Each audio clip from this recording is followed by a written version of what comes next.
Obsession! It's how I feel about my fried chicken, man. If you haven't been living under a rock for the past few weeks, or just reluctantly haven't had any access to social media lately, and it's sad times to be under 16 in the UK, you're banned. You would know that a little while back, we may have got one of the most craziest, most trippiest, and maybe the most creepiest horror movie to ever come out in this whole year. Oh my god, it was hella weird. And the title of that movie is none other than Obsession.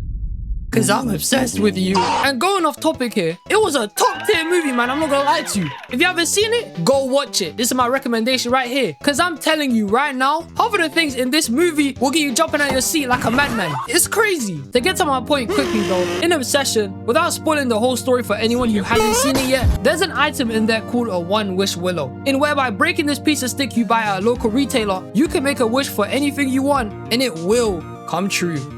But that wish may come with a price.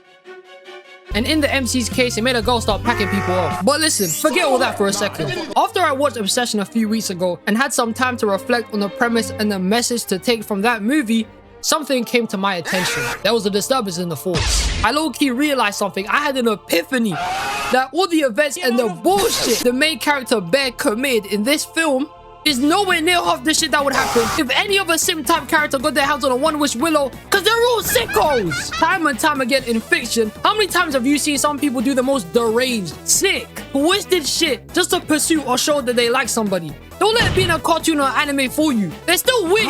It gets to a point, man, damn, it's so much that if they were real, they would 100% be serving a life sentence in prison. Now imagine those guys with a one-wish willow.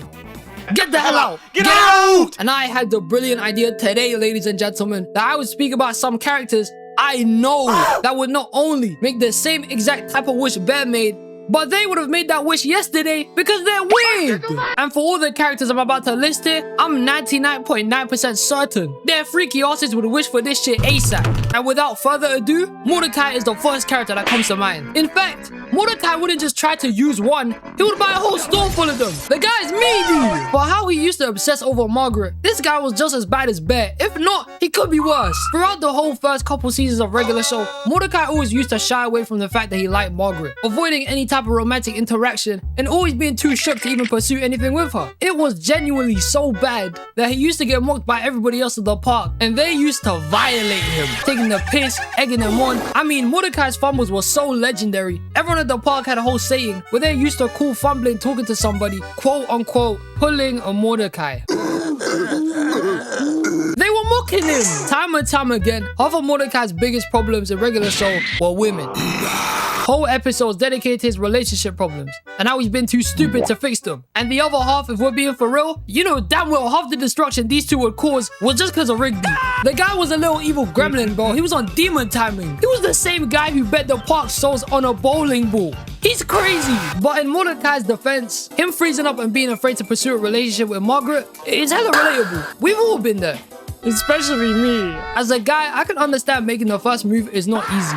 Not every person can just walk up to somebody and start spewing a bunch of bullshit to try and pull. Not everyone's gonna green their shots like that. Most of your shots aren't always gonna be on target. And that's a part of life. You win some, you lose some. But you live.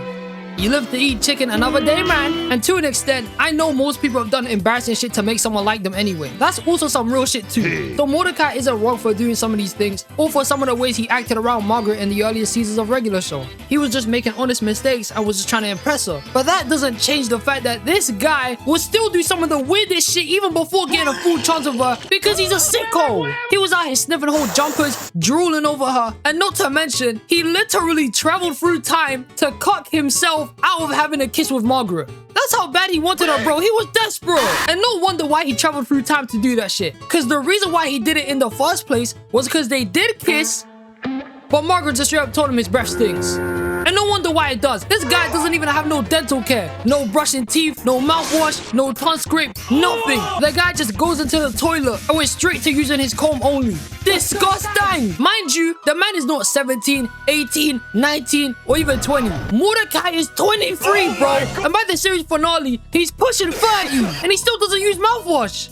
Get out of here, man. The man time traveled just to fix that bad kiss. And in the same episode, even the past version of Mordecai, who was portrayed to be the bad guy in that scenario, was in the right the whole time. He was the one making sense here. Because if you really think about it, how would future Mordecai know he would fumble the kiss if the past version now knows there's a kiss to be fumbled? He's gonna brush his teeth now, man. He finna patent that shit. Mordecai treated this like it was some canon event, like he couldn't change it or something. It's just a lip sync, bro. Listen, brush your teeth, mouthwash, take a couple extras, you're fine, man. Just fix up. Mordecai, without a doubt, would use the one wish Willow to make Margaret fall for him. Look at it like this. With all his attempts throughout regular show to make her like him and to even be with her, most of them flopped, getting him to do a bunch of regular show shenanigans to fix the situation, or making him just do a bunch of embarrassing shit. He do worse with it than Bear did in Obsession. The only difference here is that it being regular show and all, Mordecai would at least try to fix the situation and wouldn't keep Margaret liking him anymore if he knew it was starting to go too far. Mordecai has done a bunch of shit in regular show to know he's the type of person who tries to fix mistakes and means well. But it doesn't change the fact that his first instinct would definitely be to immediately wish for the thing that he can't promise is reciprocated. It more or less was later on, but Mordecai would probably wish for Margaret to like him as much as he liked her. Especially in the early seasons, he was hungry for that shit. And with Mordecai's weird, creepy tendencies he do sometimes, you'd probably just get a Nikki version of Margaret. Like, you know that one episode where Starla liked Mordecai, and when Mordecai dumped her, she just started destroying everything in her path like the Hulk?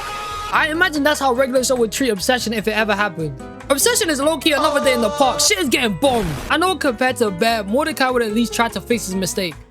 But I also think for how desperate he used to be, he would try to use all different methods first before getting rid of his wish. Like trying to change it up a little bit. I doubt that he would let something like this be fully fixed without trying to change up a little first. That's how mad Mordecai used to be before, man. He was hella freaked out for Margaret. Control your lust, man. Get over it. Going on to the next character that would break this shit with no regrets is Amy Rose from Sonic.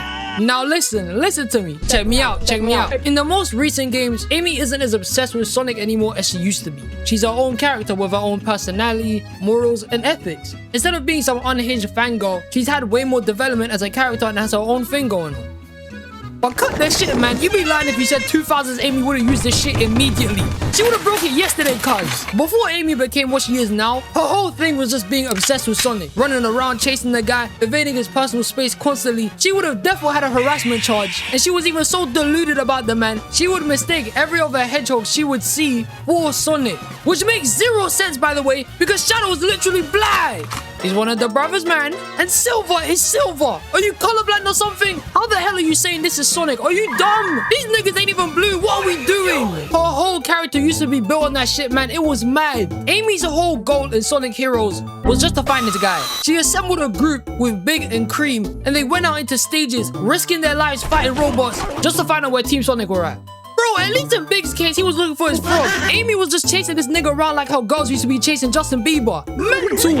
I swear to God, either Amy would be on some next up shit like chasing Sonic 24/7, or she would surprisingly have some of the most important roles to play in Sonic games that it boggles my mind on how she would switch up so fast. Like in Sonic Adventure 2, Amy is the sole person who convinces Shadow to not destroy the Earth, and instead save it, which resulted in him and Sonic both jumping the Bio-Lizard and leading Shadow to sacrifice himself for Earth. And that's all because of Amy. She managed to speak to him, persuading him to give Earth a chance and to do better for society, which in turn gave the guy flashbacks of how Maria used to speak highly of the world, which turned him into a good guy. Amy talked the man down from destroying Earth to saving it. My boy, that's a feat in itself. She would even help out sometimes by collecting the Chaos Emeralds or just being able to beat the shit out of some of Eggman's robots, holding her own and backing everyone against them. But have mercy. Knowing how Amy used to be, she would devil break and use a one-wish Willow immediately, worse than Bear ever did. And not only would it be bad because Sonic would be obsessed with her, it would be bad because Sonic would be obsessed with her. Let me explain this so you guys can understand how bad this shit would be. We all know Sonic is overpowered. I mean, I can sit my fat ass down and write you a whole gigantic list of some of the stupidest shit this guy's ever done in his whole career. It's dumb. And with Sonic being probably the most dangerous person in his whole verse, imagine him unhinged. Imagine how he would become if he was obsessed with someone, so much so that his moral compass would disappear, his ideals gone, him being cool and a guy who fights for the innocent thrown out the window, and all that was left in him was just his tedious affection and malicious commitment for the person who put that wish on him in the beginning.